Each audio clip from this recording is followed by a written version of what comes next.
Hi hello ನಮಸ್ಕಾರ, welcome back to my YouTube channel ಅಂತ ಹೇಳ್ತಾ, ಇನ್ನೂ ಯಾರು ನಮ್ಮ ಚಾನಲ್ ಸಬ್ಸ್ಕ್ರೈಬ್ ಆಗಿಲ್ಲ ಸಬ್ಸ್ಕ್ರೈಬ್ ಮಾಡಿ, ಹಾಗೆ ಬೆಲ್ ಐಕನ್ ಕೂಡ ಆನ್ ಮಾಡ್ಕೊಳ್ಳಿ. ಯಾಕಪ್ಪ ಅಂದರೆ ನಾವು ವಿಡಿಯೋ ಮಾಡಿದ ಪ್ರತಿಯೊಂದು ನಿಮಗೆ ಬರುತ್ತೆ ಫಸ್ಟು. ಸೊ ಇವತ್ತಿನ ಮ್ಯಾಚ್ ಬಗ್ಗೆ ನಾವು ಡಿಸ್ಕಷನ್ ಮಾಡೋಣ. ಇವತ್ತು ಒಂದು ಪಂದ್ಯ ಯಾವುದರಂದರೆ ಮುಂಬೈ ಟೀಮು ಮತ್ತು ಡೆಲ್ಲಿ ಟೀಮ್ ಮಧ್ಯೆ ಒಂದು ಮ್ಯಾಚ್ ನಡೀತಿದೆ.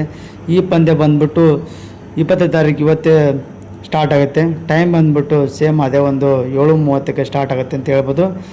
ವಡೋದರದಲ್ಲಿ ಇದೊಂದು ಎರಡನೇ ಪಂದ್ಯವಾಗಿರುತ್ತೆ. ಯಾಕಪ್ಪ ಅಂದರೆ ಹಿಂದಿನ ಪಂದ್ಯದಲ್ಲಿ RCB ಅವರು ವಡೋದರದಲ್ಲಿ ಇದೇ ಒಂದು ಸ್ಟೇಡಿಯಮ್ದಲ್ಲಿ ವಿನ್ ಆದರು, ಬಿಗ್ ಮಾರ್ಜಿನಿಂದ ವಿನ್ ಆದರು ಅಂತ ಹೇಳ್ಬೋದು. RCB ಒಳ್ಳೆ 5-5 ಪಂದ್ಯವನ್ನು ಗೆದ್ದಿದ್ದಾರೆ ಅಂತ ಹೇಳ್ಬೋದು, ಕ್ವಾಲಿಫೈ ಆಗಿದ್ದಾರೆ ಆಲ್ರೆಡಿ. ಇವಾಗ ನಾವು DC ತಂಡದ 11 ಆಟಗಾರರ ಪಟ್ಟಿಯನ್ನು ನೋಡೋಣ. ಓಪನರ್ ಆಗಿ ಯಾರು ಬರ್ತಾರಪ್ಪ ಅಂದರೆ ಶಪಾಲಿ ವರ್ಮಾ ಅವರು ಬರ್ತಾರೆ. ಹಿಂದಿನ ಪಂದ್ಯದಲ್ಲಿ ಇವರು ಹಾಫ್ ಸೆಂಚುರಿಯನ್ನು ಹೊಡೆದು ಒಂದು ಸ್ವಲ್ಪ ರನ್ ಹೊಡೆದಿದ್ದಾರೆ ಅಂತ ಹೇಳ್ಬೋದು. ಹಾಗೆ ಇವರು ಲಿಜಲ್ಲಿ ಅಂತಂದು ಬರ್ತಾರೆ, ಇವರು ಹಿಂದಿನ ಪಂದ್ಯದಲ್ಲಿ ಡಕ್ಔಟ್ ಆಗಿದ್ದಾರೆ ಅಂತ ಹೇಳ್ಬೋದು. ಅದೇ ಥರ ಮೂರನೇದಾಗಿ ಲಾರಾ ಅಂತ ಬರ್ತಾರೆ, ಇವರು ಅವರ ಆಟಕ್ಕೆ ತಕ್ಕಂತೆ ಆಡ್ತಾ ಇಲ್ಲ ಅಂತ ಹೇಳ್ಬೋದು. ಹಾಗೆ ಒಂದು 4ನೇ ಪೊಸಿಷನಲ್ಲಿ ಜೆಮಿ ಅವರು, ಇವರು ಕ್ಯಾಪ್ಟನ್ ಆಗಿದ್ದಾರೆ.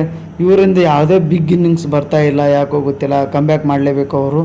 5ನೇ ಒಂದು ಪೊಸಿಷನಲ್ಲಿ ಮಾರಿಕಪ್ಪ ಅಂತ ಬರ್ತಾರೆ, ಹಿಂದಿನ ಪಂದ್ಯದಲ್ಲಿ ಡಕ್ಔಟ್ ಆಗಿದ್ದಾರೆ, ಬಾಲಿಂಗ್ನಲ್ಲಿ ಡಿಸೆಂಟಾಗಿ ಮಾಡ್ತಾಯಿದ್ದಾರೆ ಅಂತ ಹೇಳ್ಬೋದು.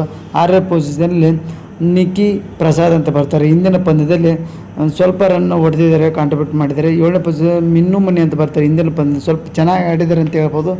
ಹಾಗೆ 8ನೇ ಪೊಸಿಷನ್ನಲ್ಲಿ ಸ್ನೇಹ ರಾಣಾ ಅಂತ ಬರ್ತಾರೆ, ಹಿಂದಿನ ಪಂದ್ಯದಲ್ಲಿ ಒಂದು 20+ ರನ್ ಹೊಡೆದಿದ್ದಾರೆ ಅಂತ ಹೇಳ್ಬೋದು. ಬಾಲಿಂಗ್ನಲ್ಲಿ ಅಷ್ಟೊಂದು ಹೇಳ್ಕೊಳ್ಳಂಗೆ ಕಾಂಟ್ರಿಬ್ಯೂಟ್ ಮಾಡಿಲ್ಲ. ಹಾಗೆ ಒಂದು 9ನೇ ಪೊಸಿಷನ್ನಲ್ಲಿ ಹ್ಯಾಮಿಲ್ಟನ್ ಅಂತ ಬರ್ತಾರೆ, ಹಿಂದಿನ ಪಂದ್ಯದಲ್ಲಿ 40+ ರನ್ ಹೊಡೆದು ತಂಡದ ಮೊತ್ತವನ್ನು ಒಂದು ಲೆವೆಲಿಗೆ ತೊಗೊಂಡೋಗಿದ್ದಾರೆ. ಹಾಗೆ 10ನೇ ಪೊಸಿಷನ್ನಲ್ಲಿ ಶ್ರೀಚರಣೆ ಬರ್ತಾರೆ, ಡಿಸೆಂಟಾಗಿ ಮಾಡ್ತಾರೆ ಅಂತ ಹೇಳ್ಬೋದು, ಬಿಗ್ ಥರ ಮಾಡ್ತಾಯಿಲ್ಲ. 11ನೇ ಪೊಸಿಷನ್ N ಶರ್ಮಾ ಅಂತ ಬರ್ತಾರೆ, ಇವರು ಡಿಸೆಂಟಾಗಿ ಮಾಡ್ತಿದ್ದಾರೆ, ಹಾಗೆ ಎಕನಾಮಿಕಲ್ ಚೆನ್ನಾಗಿ ಮಾಡ್ತಾಯಿಲ್ಲ ಅಂತ ಹೇಳ್ಬೋದು. ಹಾಗೆ ಇವಾಗ ನಾವು MI ತಂಡದ 11 ಆಟಗಾರರ ಬಗ್ಗೆ ಚರ್ಚೆ ಮಾಡೋಣ. ಓಪನರ್ ಆಗಿ ಮೆಥ್ಯೂ ಅಂತ ಬರ್ತಾರೆ, ಇವರು ಅಷ್ಟೊಂದು ಹೇಳ್ಕೊಳ್ಳೋಂಥ ಪರ್ಫಾರ್ಮೆನ್ಸ್ ಕೊಡ್ತಾ ಇಲ್ಲ, ಯಾಕೋ ಗೊತ್ತಿಲ್ಲ. ಬೇರೆದವ್ರಿಗೆ ಚಾನ್ಸ್ ಕೊಟ್ಟರೆ ಚೆನ್ನಾಗಂತೆ ಆಗುತ್ತೆ ಅಂತ ಹೇಳ್ಬೋದು. ಹಾಗೆ ಸೆಕೆಂಡ್ ಪೊಸಿಷನ್ ಸಜೀವನ್ ಸಜನ, ಇವರು ಕೆಲವೊಂದಿಷ್ಟು ಪಂದ್ಯದಲ್ಲಿ ಇಂಪ್ಯಾಕ್ಟ್ ಆಗ್ತಾರೆ, ಕೆಲವೊಂದಿಷ್ಟು ಪಂದ್ಯದಲ್ಲಿ ಇಂಪ್ಯಾಕ್ಟ್ ಆಗ್ತಾಯಿಲ್ಲ ಅಂತ ಹೇಳ್ಬೋದು. 3ನೇ ಪೊಸಿಷನಲ್ಲಿ NS ಬ್ರಂಟ್ ಅಂತ ಬರ್ತಾರೆ, ಬ್ಯಾಟಿಂಗಲ್ಲಿ ಅಷ್ಟೊಂದು ಹೇಳ್ಕೊಳ್ಳೋಂಥ ಪ್ರದರ್ಶನ ಬರ್ತಾಯಿಲ್ಲ, ಬೌಲಿಂಗಲ್ಲಿ 3 ವಿಕೆಟ್ ತೆಗೆದಿದ್ದಾರೆ. ನಾಯಕಿ ಹರ್ಮನ್ಪ್ರೀತ್ ಕೌರ್ 4ನೇ ಪೊಸಿಷನ್ ಬರ್ತಾರೆ, ಇವರು ಅಷ್ಟೊಂದು ಹೇಳ್ಕೊಳ್ಳೋಂಥ ಪರ್ಫಾರ್ಮೆನ್ಸ್ ನೀಡ್ತಾ ಇಲ್ಲ ಅಂತ ಹೇಳ್ಬೋದು. 5ನೇ ಪೊಸಿಷನಲ್ಲಿ ನಿಕೋಲ್ ಕ್ಯಾರಿ ಅಂತ ಬರ್ತಾರೆ, ಇವರು ಡಿಸೆಂಟಾಗಿ ಮಾಡ್ತಾರೆ ಅಂತ ಹೇಳ್ಬೋದು, ಅಷ್ಟೊಂದು ಬಿಗ್ ಇನ್ನಿಂಗ್ಸ್ ಬರ್ತಾಯಿಲ್ಲ. 6ನೇ ಪೊಸಿಷನ್ ಎಮೆಲಾ ಕೇರ್ ಅಂತ ಬರ್ತಾರೆ, ಇವರು ಬ್ಯಾಟಿಂಗ್ ಬಾಲಿಂಗಲ್ಲಿ ಇವಾಗ ಡಿಸೆಂಟಾಗಿ ಚೆನ್ನಾಗಿ ಮಾಡ್ತಾಯಿದ್ದಾರೆ ಅಂತ. 7ನೇ ಪೊಸಿಷನ್ ಅಮನ್ಜಿತ್ ಕೌರ್, ಇವ್ರ ಬಗ್ಗೆ ಹೇಳಲೇಬೇಕು, ಇವರು ಚೆನ್ನಾಗಿ ಸೂಪರಾಗಿ ಇವಾಗ ಮೂಡ್ ಬರ್ತಾಯಿದ್ದಾರೆ ಅಂತ ಹೇಳ್ಬೋದು ಬ್ಯಾಟಿಂಗ್ ಬಾಲಿಂಗಲ್ಲಿ. ಹಾಗೆ 8ನೇ ಪೊಸಿಷನಲ್ಲಿ ಕಮಲೇನಿ ಅಂತ ಬರ್ತಾರೆ, ಇವರು ಅಷ್ಟೇ ಡಿಸೆಂಟಾಗಿ ಮಾಡ್ತಾರೆ ಅಂತ ಹೇಳ್ಬೋದು.